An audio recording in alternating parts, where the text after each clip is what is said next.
Hi there, my dear machine learning entrepreneurs who are in this whole universe of this fun embarrassment who brings value through my own experience.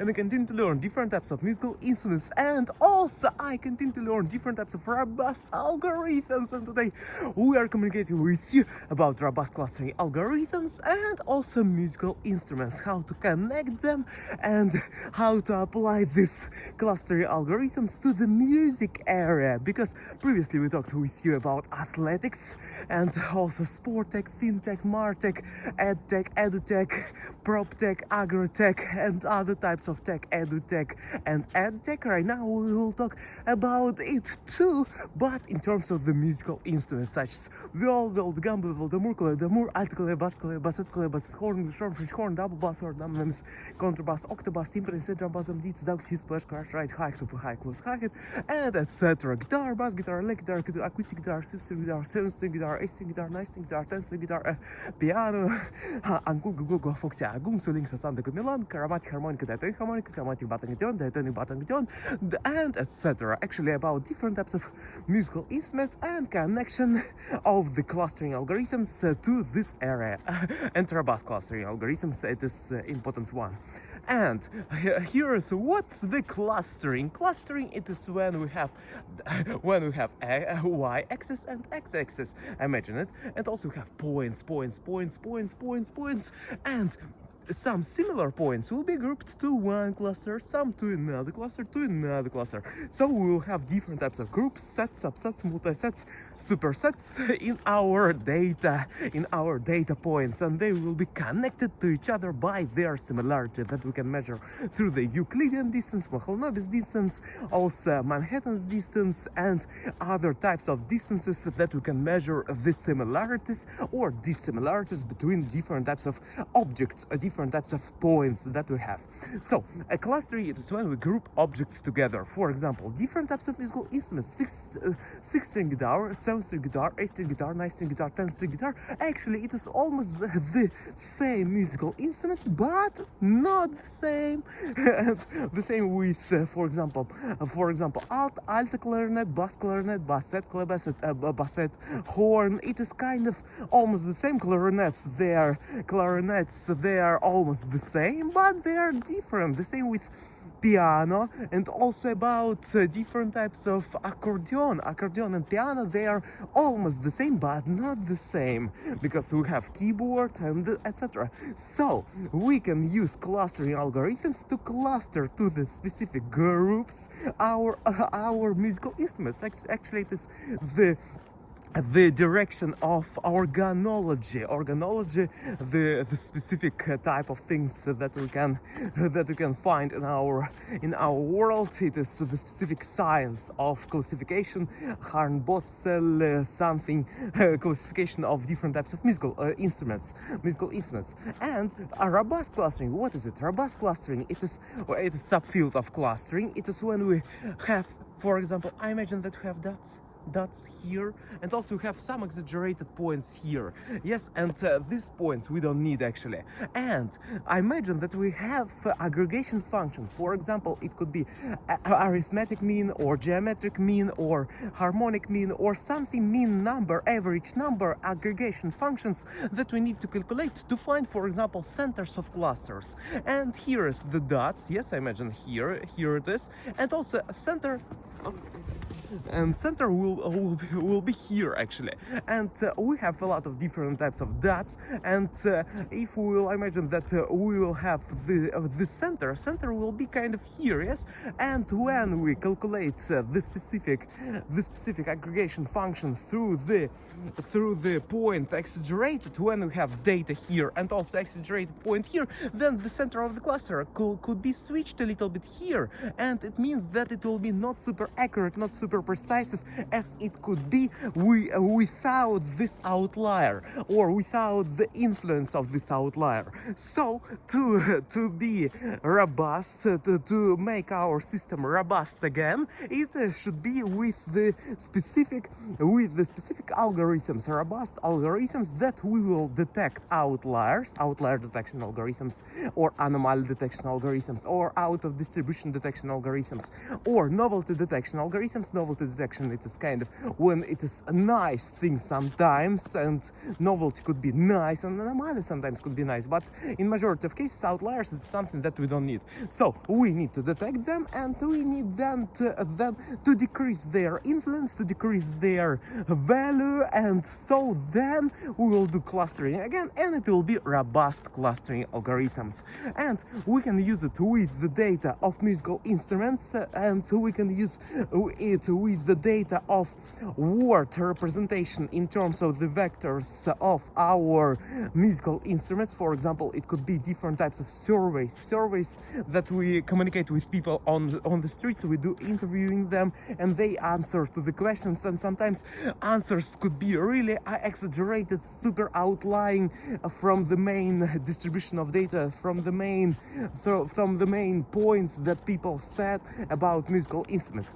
It is the first one. We can use word-to-vec, doc-to-vec technology to detect our vectors of written text, written form, because we have information, and information could be described through the numbers, written form. Also, actually, numbers and written form, it is almost the same. Okay, it is written form, photo, audio, and video. It is four types of representation of our information that we can have, and also we can say that written form could be with numbers and without numbers, so okay, with columns and etc. But actually, written form, photo, video, and audio, it is things that we have, and photo and video, it is almost the same. But okay, it is we talk about different types of philosophical questions. What we will differentiate, what we will integrate into one, or divide in by 2, by 3, by 4, by m numbers of things.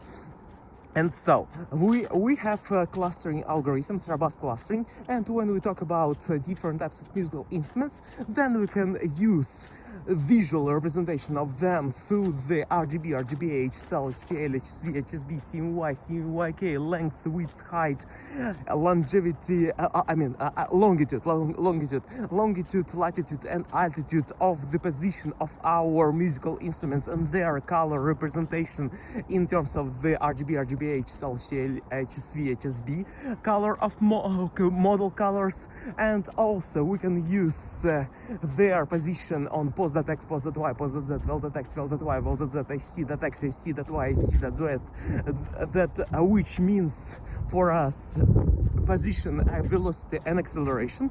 And also we can use different types of their measurements, length, width, height, depth, and etc., weight, and different types of measurements that we can apply to the musical instruments too. And the most important, it is audio properties of our musical instruments. It's different types of sounds that they could represent. It is one of the ways.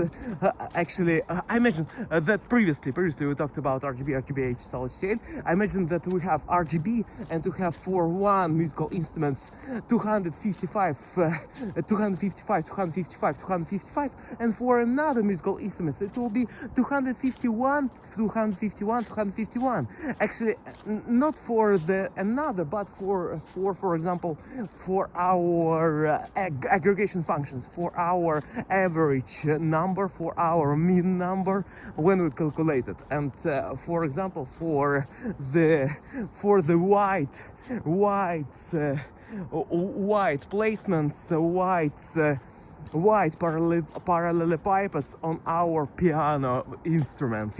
Yes, and we have 255, it is white color, and 251, it is white too, but not so white as 255. It is different types of white colors.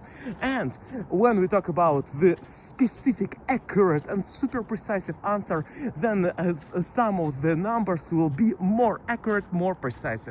It is about our colors, and the same with other musical instruments, and different types of colors that they could represent some parts of their appearance that they could represent. And also about musical values, about our audio values, about our hertz, and different types of sine, cosine, tangent, cotangent, second, cosecant, arcsine, arcsine, arctangent, arctangent, second, cosecant, arcsecant, arcsecant, arcsecond, versine, vercosine functions, arcsecond and exasecond for our trigonometric functions. They could be represented through the numbers too. It is our different types of amplitudes, and also about our frequency, our frequency and actually amplitudes that we can describe our sound.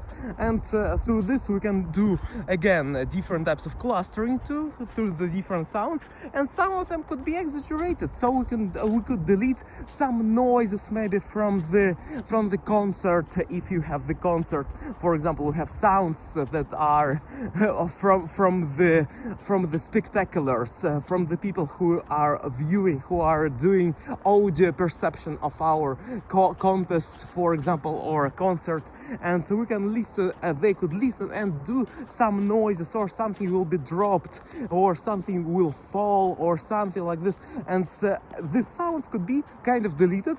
They could sound as drums, for example, or maybe as triangle, but actually the sound we don't need, so we will delete it. The same with the notes that are out main distribution of data, that we can delete it, and we will have more robust, more precise, more accurate sound that we have. The same with the movements, biomechanics of our musical artists, of our musicians. They could do biomechanics of their body, their movements of arms, legs, hamstrings, thighs, and things of this nature. Solus, gastrocnemius, biceps femoris, also biceps, triceps, quadriceps, deltoids, rhomboids, and latissimus dorsi movements of their body. They could represent it too, and we can describe them through the pos.x, pos.y, pos.z, vel.x, vel.y, vel.z, ic.x, ic.y, ic.z, through the float pos.x, float pos.y, float pos.z, float vel.x, float vel.y, float vel.z, float ac.x, float ac.y, float ac.z, and we can describe it through this different types of floating point number values, and we can describe different types of positions of their body while they are playing musical instruments, and their different types of movements, and actually biomechanics could be represented through this data too. Human activity recognition task, actually.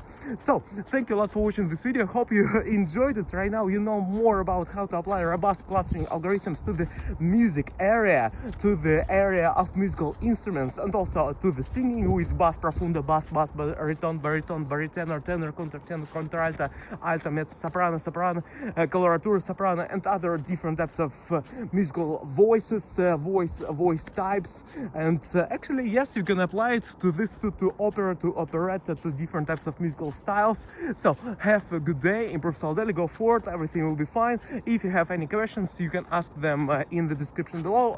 I mean that in the comment section below. And see you next time. Solidly, you're a nice guy. Go, and I will start right now my running session. So see ya. Bye bye.